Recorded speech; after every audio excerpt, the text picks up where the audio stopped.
Bismillahirrahmanirrahim. Assalamualaikum warahmatullahi wabarakatuh. A'udzubillahi minasyaitonirrajim. Bismillahirrahmanirrahim.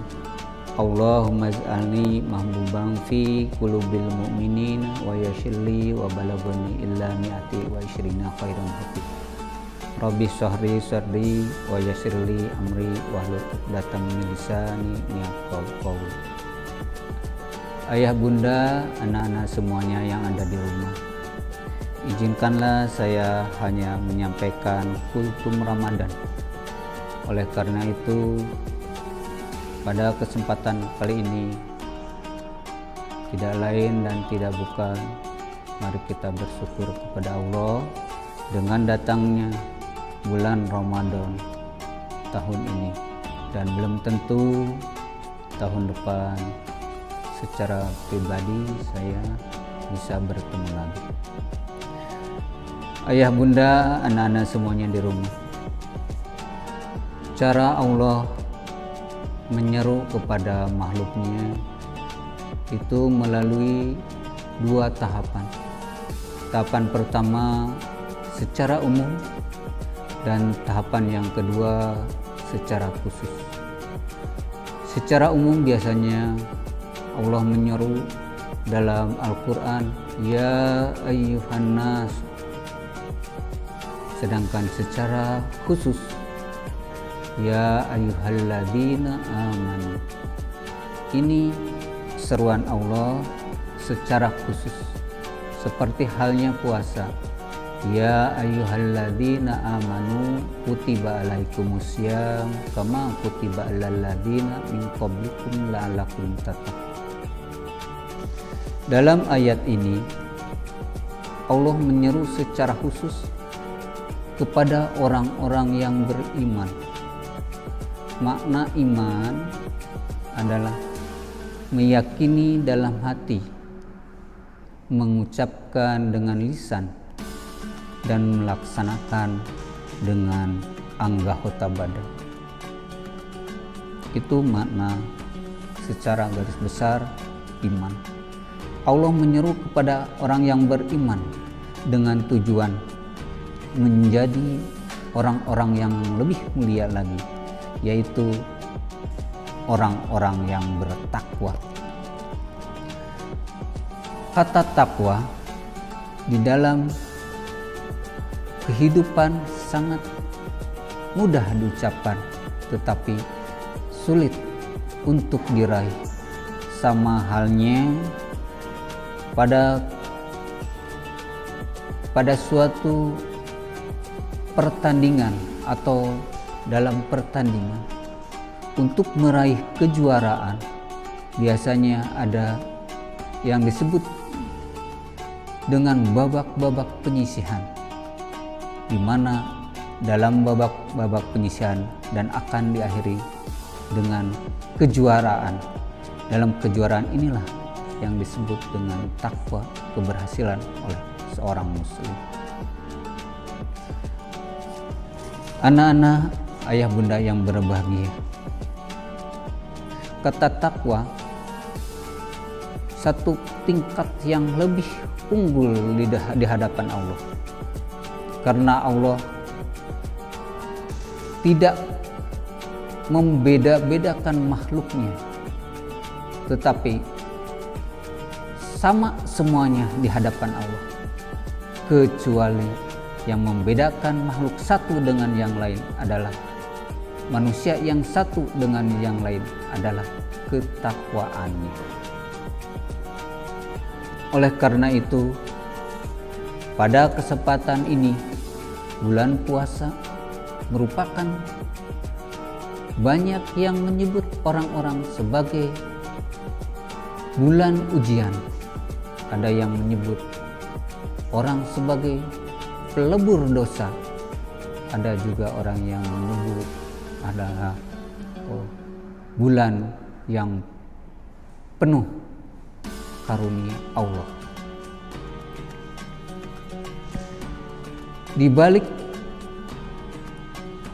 tingginya pahala-pahala di bulan Ramadan ini, ada satu hikayat ketika makhluk lain bergembira seperti manusia, karena dijanjikan Allah, barang siapa yang bergembira akan datangnya bulan Ramadan, maka Allah akan mengharamkannya masuk neraka. Tetapi ada satu makhluk yang tidak rela apabila manusia itu diberikan keistimewaan oleh Allah, yaitu makhluk syaitan. Maka mendengar akan datangnya bulan Ramadan dan Allah akan melipat gandakan semua pahala-pahala di bulan Ramadan, maka setan berkumpul pada saat itu. Maka setan berkumpul memanggil kawan-kawannya, saudara-saudaraku, kesini berkumpul. Itu yang disebut dengan mungkin rajanya setan. Sekarang udah datang bulan yang penuh berkah. Setan itu mengakui bahwa di bulan ini adalah disebut dengan bulan berkah. Tetapi kata setan yang lain, ada apa tuanku sehingga Tuhan menyeru kepada kami, padahal kami sebentar lagi berhasil menggoda orang itu. Tinggalkan dulu, mari kita bicarakan. Apa? Kenapa Tuhan seperti orang kesurupan? Rajanya setan itu merasa kesurupan. Kalau manusia biasanya ada yang disebut kesurupan itu kemasukan setan, tetapi ini setan kesurupan, mungkin karena mendengar seruan-seruan Allah akan datangnya bulan Ramadan. Oleh karena itu, berkumpul ke sini, kata rajanya setan. Coba lihat orang-orang yang telah mempersiapkan untuk datangnya bulan Ramadan, sehingga ada yang pergi ke pasar untuk mempersiapkan sahurnya. Apakah engkau tidak merasa prihatin? Kata raja setan. Aku merasa prihatin. Tapi engkau, kita, kata setan, engkau kepada teman-temannya, setan dan yang lainnya, raja setan udah berjanji akan menggoda manusia sampai dunia ini akhir atau kiamat. Itu janji setan. Oleh karena itu, tingkatkan, kata raja setan, godaan manusia ini sampai akhir bulan Ramadan ini. Apa yang kita rasakan pada saat ini? Banyak ketika awal Ramadan, masjid semua pada penuh, alhamdulillah. Tapi menjelang pertengahan Ramadan, setan udah mulai bergerilya menggoda dengan pikiran-pikiran dan gaya-gayanya. Yang pertama, apa yang digoda? Dia akan menggambarkan datangnya hari raya, yaitu hari raya Idul Fitri. Maka manusia lupa akan datangnya godaan-godaan itu. Contohnya apa? Ketika manusia itu mengingat akan datangnya Idul Fitri, maka dalam pikiran yang pertama udah tidak menghiraukan lagi ibadah yang tadi Allah akan lipat gandakan pahalanya. Apa?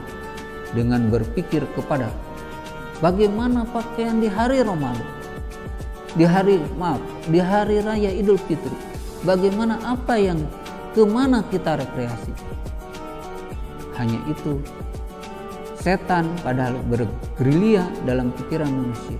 Mari kita ramaikan sekarang pasar, supaya manusia mengingat pasar-pasar dan ingatkanlah kepada kebutuhan-kebutuhan nanti di hari raya Idul Fitri. Itu salah satu godaan yang tidak mudah untuk ditinggalkan oleh manusia, sehingga setan ada yang menggambarkan keberhasilan di saat itu, ada juga yang tidak berhasil untuk menggoda manusia. Maka ketika makhluk Allah berdialog, yaitu malaikat kepada Allah, Ya Allah, jadikanlah aku manusia. Kenapa? Karena aku sangat mengetahui pahala-pahala manusia di bulan Ramadan. Tetapi kenapa manusia, sebaliknya manusia yang Engkau ciptakan banyak yang melalaikan dan banyak yang lupa akan pahala-pahala keberkahan di bulan Ramadan. Itu mungkin yang Pak Andi dapat sampaikan. Mudah-mudahan Pak Andi sebenarnya hanya mengingatkan, pada dasarnya ayah bunda anak-anak semua di rumah pada dasarnya udah melaksanakan. Tetapi mudah-mudahan ya apa yang dilaksanakan di rumah kita dasari dengan rasa iman, dengan tujuan takwa. Wabillahi taufiq wal hidayah. Wassalamualaikum warahmatullahi wabarakatuh.